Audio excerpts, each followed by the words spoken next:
Perhaps the biggest focus for the Miami Hurricanes during the bye week is going to be the defensive backfield. Let's talk about it.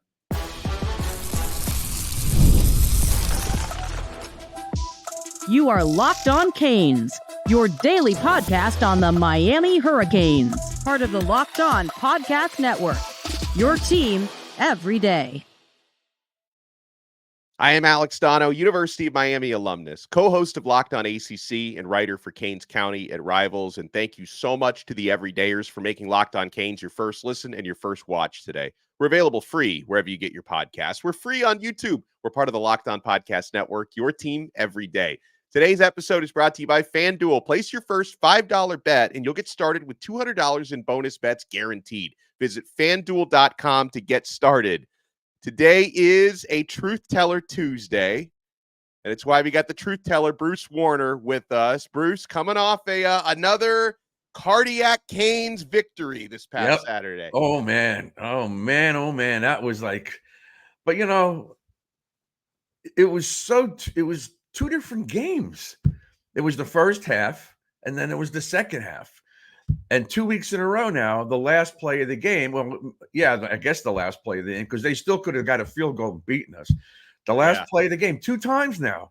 So, but neither time have I gone to the hospital, which some of these people make comments about, but whatever. Anyway, so the DBs, we have to look at the DBs. So it was 2:46 Sunday morning after the game, and I get a text, and I thought for sure it was you, and it was our guest. So we're going to talk DBs with Tremaine Mack today.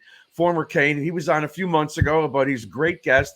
And how do you know I wasn't sleeping, T-Mac? It was 2:46. Oh, you had to be up after that one. Well, I was up. You got that right. So we got T-Mac with us, who, of course, is a former Miami special teams ace, a former Miami safety. And so, Tremaine, when we're watching that game this past Saturday, something that really stood out through the first, 2+ quarters in a not so good way were the explosive passing plays that Fernando Mendoza and Cal were creating. They had 4 plays of at least 50 passing yards. And, you could say kudos to Mendoza and Jaden Ott and his receivers, but you can also look at from where I sit, looked like some miscommunications and coverage breakdowns. How did you see that as a defensive back? Well, for me, in the times that I've played and my coach, and we've always preached, no big plays. We can withstand anything without just having big explosive plays. And when I was watching, it sometimes seemed like miscommunications or just breakdowns with the eye discipline and things like that. And I think that, from the times that we've had trouble like that when I played, we just got back to the basics. We just got back to the basics, kept working hard, and self-evaluated all the time, and always made sure that we were reading our keys, and the level of play was always 100% effort, no matter what went wrong, and that we had a short memory, because as a defensive back, you got to have a short memory. There's going to be times you're going to get beat at times. It's the next play. It's always the next play. And what I think that we did well, and I know a lot of people look at maybe the negatives in the secondary, but, as the game went on, we did get better. And as we got better, the effort never ceased. And the effort made up the difference from some of the mental mistakes that we may have had and some of the physical mistakes we had. And everybody being on the same page from the defensive front to the secondary, by the end of the game, it made a big difference. So, albeit we see the negatives, but as a defensive back, I know there's times that, you're not going to be able to make that play, or you're going to do the best you can to make that play, and they just got you that time. And I think that just staying the course helps us out. And by the end of the game, I think we realized we had some things to build on coming into this bye week, but also, we got through it and we moved forward. I made an observation. I put a note in here that Cal's offensive coordinator took big advantage of our over pursuit and over aggressiveness. And they were doing things that looked like something and it turned out to be something else. Now, in connection with the DBs, I didn't think we had such a good pass rush the first 3 quarters of the game. We had some guys injured, guys didn't play, guys are playing hurt. So that has to be a correlation between that and the defensive backs. But there were guys wide open, T-Mac. Guys were just running free. And they caught ball, kind of like when Restrepo caught that ball on the last drive for 76. He was wide open. So, I mean, is it really eye discipline? Is it not, focusing? Is it they're so reliant on a big-time pass rush they don't have to cover for more than 2 or 3 seconds? What did you see out there that those guys were wide open? I think it's a lot of things. Some of it was, like I said, the eye discipline. Some of it was just they got beat on that play or they made a mistake coverage-wise. But I know that Cal came out, and I know I watched Mario's show, and he was talking about they threw everything at us, and they did. Right, that's what I'm saying. And a lot of the game plan, I thought in the beginning, was that we're not going to let the pass rush get to us. They were getting the ball out so quick, the pass rush didn't matter. There was a lot of screens. There was a lot of, so they took advantage of that to begin with. And I believe we adjusted well at halftime to some of that stuff, and we started taking it away. And I think secondary-wise, we got to go back to the drawing board, keep pushing each other, and keep staying positive. Because at the end of the day, you are going to get beat from time to time. But it's how many times you get beat, how many times do we cut down on these mistakes, how many times can we limit the big plays? And if we can limit the big plays to a minimum, we're going to be successful. Right. And they know that, but you know what? I don't want to throw the guy under the bus, but I thought Mish Powell had a horrible game. And guys were running by him, bad angles and things like that. What did you see from Mish, if you can identify it? Well, I don't know if there's anything I could identify. I just thought that they used our aggressiveness against us. I mean, he made some plays that he jumped some routes that I thought, the play made sense for him to go ahead and jump that route, but they used that against him. And so he got beat, the one he got beat deep there. And he may not have had his best game, but I also think that at the end of the day, we just got to make these adjustments and minimize them. And I think, in the long run, he has a lot of experience, and I think he's going to bounce back from this game that he had. I've had bad games before, and sometimes there's just nothing you can do. I remember, we were playing against Syracuse, and Marvin Harrison was running the corner route, and I knew it was coming, and I broke on it when he broke on it, or when he broke out of his route, and the ball was there on time, and I got there and knocked him out of bounds, but it still was a 25-yard gain. And so sometimes you can do the best you can do, and it's still going to complete the pass. So what I want to do is, what I want to say is, I want these guys to be positive. I want them to come back, bounce back from it, because we can't have consistent breakdowns in the back end. I tell my guys when I'm coaching, you're the last line of defense. So we have to be solid back there, and we can't make communication mistakes, and we have to make sure that if there's going to be a play that's positive for them, it can't be a big play. Well, I want to flip to the other side of the football when we come back, because Miami Hurricanes have a quarterback who is on pace to probably be in New York at the end of the year for that Heisman Trophy ceremony. Miami has a wide receiver who's about to become the all-time leader at the University of Miami. We got Tremaine Mack, T-Mac with us. We got the truth teller with us. My friends, we are only getting started. We're going to talk later on this episode about what it would take for Miami to run the table and win their next 6 after winning their first 6, what they focus on during the bye week. You guys want to keep it locked right here, because we're only getting started on this brand new episode of Locked On Canes. Guys, it's time now for our Roy Player of the Week. The Roy app lets you directly support your favorite athletes. Unlike collectives, where you make a donation to a general fund, Roy lets you choose the specific athlete you want to support. You back the players you care about, and in return, you get exclusive content after the season, like personal videos and updates. And the best part, it's risk-free. If the athlete transfers or doesn't create the content, you get your money back. This week, we have chosen Xavier Restrepo as our Roy Player of the Week. I mean, he's closing in on number 1 all-time at Miami. Another 100-yard plus game, 7 receptions, 163 yards, the big 77-yarder against Cal this past weekend. This was an easy decision. And I have just contributed $100 to his campaign on Roy, and I want you to join me by making a payment of as little as $10. When enough of us contribute, it's not just about the dollars, it's about the message we send to Xavier Restrepo together. Our collective support helps him connect to our school. Plus, Roy is doing their part to bring fans closer to their schools and athletes with an exciting giveaway. Roy is giving one lucky fan 2 tickets to any game of their choice in November. Here's how to enter. Just download Roy in the App Store or Google Play. Use code LOCKEDON when signing up, and you're entered. Already on Roy? Well, make a payment to any athlete's campaign, and you'll also be automatically entered. No purchase necessary. Void where prohibited. Go to joinroy.com for official rules. Download Roy and try it out. There's no subscription, no recurring fees, and for as little as $10, you can get into the NIL game. Roy, support the players, change the game.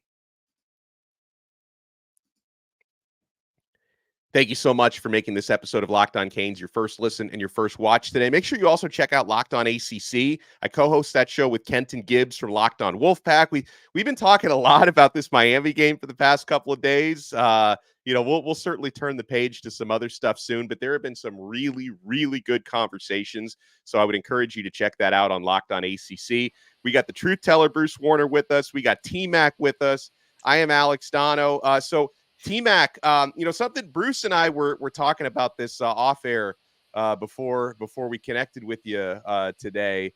With Cam Ward, like sometimes you'll see, the mistakes. He threw the pick 6 in that game this past weekend, but he's got such a short memory. He puts that stuff behind him, and it's like, yeah, we want to make sure he doesn't make mistakes like that, but don't you kind of walk like a pretty thin tightrope where it's like he's got to take some chances to make the incredible plays that he makes. So how do you take those chances while also avoiding the backbreaking mistakes? I think just his mentality takes to everything. It's that he said it himself, the gunslinger mentality. He's going to go after it. And sometimes it's like kind of like gambling sometimes. If you don't, they used to say scared money don't make money. So so he's always going after it. But what I do like about him is that resolve he has. No matter what happens, he comes back and it's the next play, and it's the next play. And that kind of resolve is going to equal positive results more times than not. And so when things like that happen, you can you hate the negative you see sometimes, but you can deal with it because you know that at the end of the day, you've got to play 60 minutes, the whole game against him, the entire game. And if you don't, at the end of the day, you're going to have to deal with him. And that is got to be fearful for any defense to know that, no matter how much we're down, they've got to come out and they got to stop us. And I believe that mentality and his pedigree and what he was brought up on, that sets his mentality that he brings to it kind of bleeds into everybody else. And the whole team starts playing like that. And I said when I was at the practice this summer that something's different. It was different than what I've seen before. And, when I was watching the game, I'm like, okay, it's 28, and that's not a good thing. And that's 35, and we're running out of time. But then I thought, okay, we got at least this many possessions left, and we've scored on every one of them. And when they don't score, we'll win the game. And I was just thinking that, and then it started happening, and then it became true. So just watching him play and seeing that kid, he's just been amazing so far. I'm glad that you mentioned what you did about things being different, because Alex knows we were down there in the spring, and I tell him all the time, I've been saying it on the show now, it's not the same as it was. It's different. This team is unified. They back each other. You really don't see anybody sitting on the bench pouting. They're all standing up. They're all on the sidelines. They're all in this together, win or lose, but they haven't lost yet. But that's the great thing about it. It is different. It's not the same old Miami team. Now, going forward, I think after the last 2 weeks, you'd like to think they could fix some of these problems. I thought they'd have them all fixed for Cal, but I guess I was wrong. Now we're off this week, and then it's on to Louisville and then Florida State. Are you coming to that game, by the way? I'm going to try to. It depends on my schedule here, but I'm definitely going to try to be there. All right, great. Get down, T-Mac. I know. And for those who don't know, he lives on the other side of the country, so it's Yeah. not the easiest thing for T-Mac to get over here. But and also, so you played at Miami, you played in the NFL.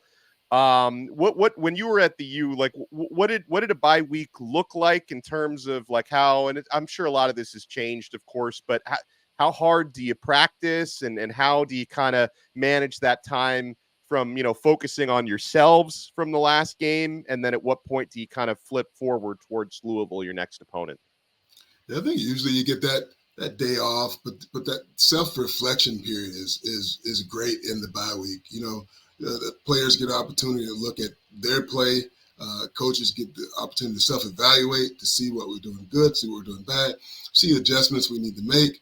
And the biggest thing is just making sure everybody gets healthy. So the course of practice during that week is okay.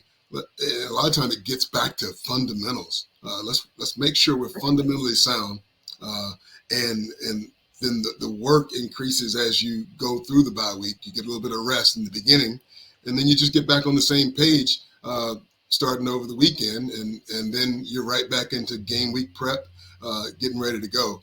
And so it's that first week is kind of fundamentally sound and working on things and making sure that we affect us. We make sure that we're doing what we need to do to make sure we correct all the mistakes that we've been making, especially the fundamental mistakes and the consistent mistakes. So it's a great opportunity for them to evaluate kind of what's been going on in the back end and defensively period, offensively period, everything, to make sure we reevaluate it all and make sure that coming into the next week, we limit those mistakes that we've been making. Yeah, that's kind of what Mario said afterwards. You could see now this is 2 weeks in a row in his post-game press conference. He's not a happy camper. I mean, he's relieved. I think that's the word. I was relieved. I'm sure you guys were relieved. I was not happy. I was just, whew. And then he texted me. But, I think they need to know that after these last 2 games, there's got to be a certain amount of anger that they're just not pleased with the way they played.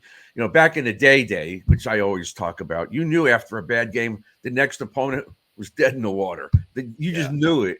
But I don't know about these guys. I don't know if they have the ability to make the changes because they're young and relatively inexperienced, except for a few positions. So I think the D-line needs to get better, and I expect all the guys to be healthy. I think Alston's coming back, and everybody who was hurt is healthy. But the DBs, what do you see? They're still playing 5 DBs, aren't they?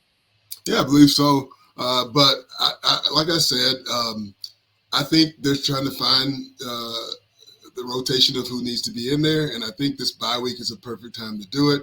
And overall, the DB play is not been the best, but I wouldn't say that I would throw our guys to the wolves. I mean, we're going out there. We got the guys we got, and I think our guys are going to bounce back. And I think that at the end of the day, when you got a pass rush like we have, we can hold up in the back end, and we just got to make sure that we evaluate what we're doing and we know what we're doing, and that we're on top of every assignment that we have, and hold up in the back end and give ourselves a chance.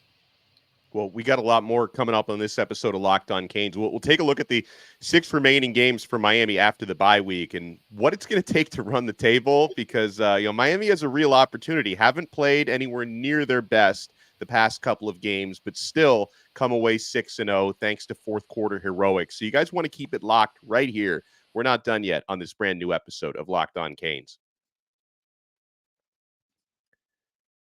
I'm certainly not done yet with FanDuel. I mean, guys, we've been having a lot of fun making wagers, winning money on these games, college football, NFL games. And I have seen Miami 1-point underdogs going into Louisville. That line could very well change depending on how Louisville looks in their game this weekend. Miami doesn't play this weekend. Louisville does against Virginia. So we'll keep our eyes on that one. And NFL fans, you can start the season with a big return on FanDuel, America's #1 sportsbook.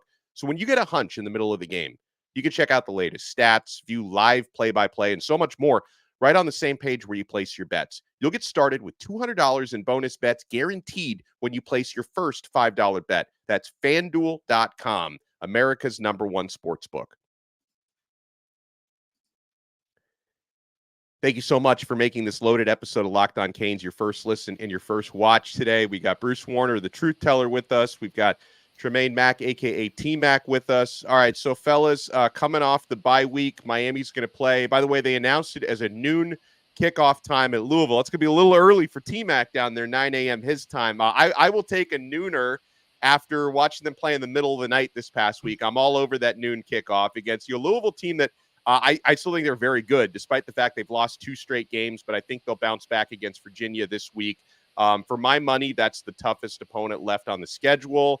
Then you're home against Florida State. As bad as they've been, I think we're going to get their best shot, no doubt. Home against Duke, who just lost for the first time. That's the Manny Diaz Bowl. At Georgia Tech, that's a revenge game opportunity for Miami from last year. Home against Wake Forest, as long as you don't mess around, that's probably a win. And at Syracuse, which could be a tough road game to end the season. And T-Mac, I'd like to hear your take on not only the rest of the schedule, but the idea that Miami's going to get everybody's best shot, because the Hurricanes are not a secret. They're a top 10 team. They're 6-0.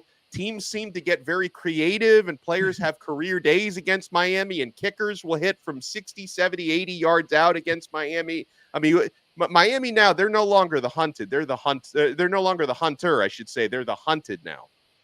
Well, I think as quiet as kept, it's always been that way. Yeah. Any team we've played ever, you're going to get the best of that team. And it's always been that way. And so I've always been mindful of any team, no matter what week it is, we got to come to play, because if we don't, that's going to be their best game. And so I think that, if I know Mario like I do, we'll be ready to play every single game. And we won't take any opponent lightly.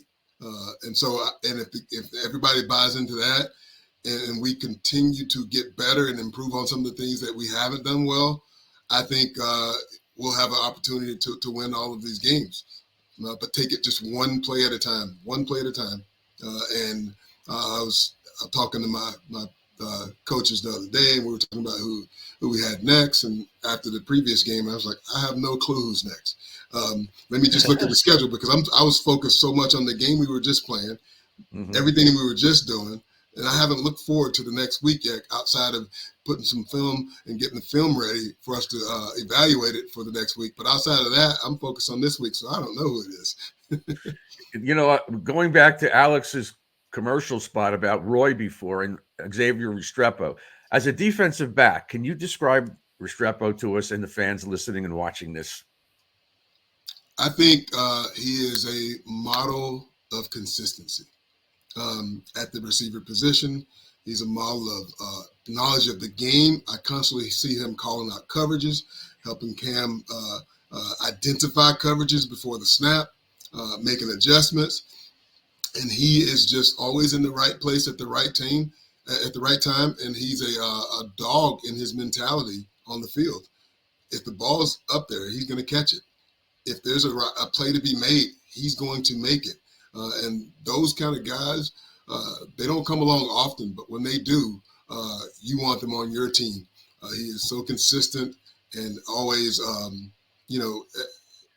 everybody know third down, he's probably going to get the ball, and he gets it, and he's open.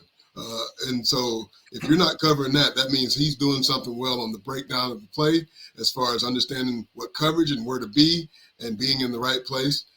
And that tells you he's a smart football player that is consistently growing, and he's going to be somebody's really good receiver in the NFL. I can tell you. I was just going to say that. He's going to the NFL. He's just too good to not get drafted. Yeah. Every team could use somebody like this who's just so clutch, Yeah, for sure. Yeah, and Bruce, he's always, in these clutch situations, third down, fourth down, everybody knows that's the first guy Ward is going to look at, and yet he's always open. Like, everybody knows, the ball's probably going to Restrepo. Like, how is he so open on that play where he, ended up the catch and run for 77 yards. It's like, no matter, it's going to Restrepo, and he still finds a way to get open every time. Well, he's great finding seams in the zone and stuff like that. And in his one-on-one, he's got his quickness. It's not so much his blazing, it's the quickness and his fakes, and he could cut on a dime. That's why he's almost impossible to cover because he's shifty. And we were playing a couple weeks ago against Virginia Tech, so I didn't get to watch the game. But I got home and I watched a lot of it. And that catch he made on his back, I don't know if people understand the degree of difficulty, because everything, every angle, every timing in your mind has changed on a dime, and you have to adjust and flip right away. And for him to make that catch, that was an amazing catch.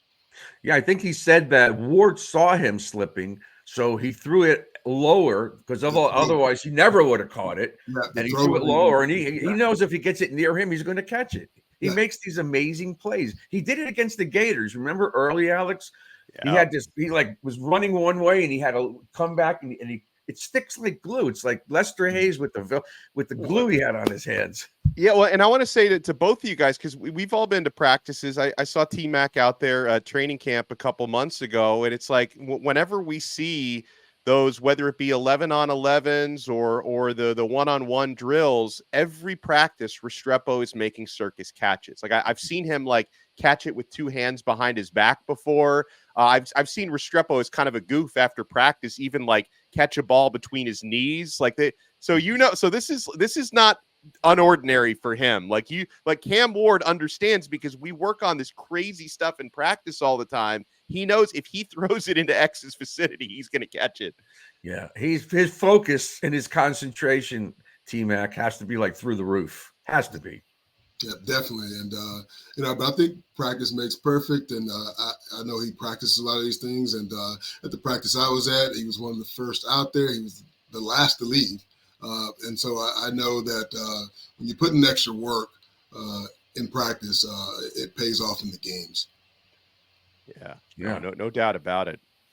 Well, listen, I think Isaiah Horton has stepped up his game too. He looks really, really good. Yeah. He looks really good. They all look. I told Alex earlier. They all know. I said, "Who's going to stop this offense?" Really, nobody has. They stopped themselves, but defensively, they need to turn this around, because this can't be the pattern for the rest of the year and expect to A, win the ACC, and B, win any games in the playoff if their defense is like a sieve. They have to tighten this up. And I believe they will. And like I said, the bye week is an opportunity to do that. And I think Mario is going to hone in on everything that needs to be done. And what I know about this group is they're on the same page. They have the same goals.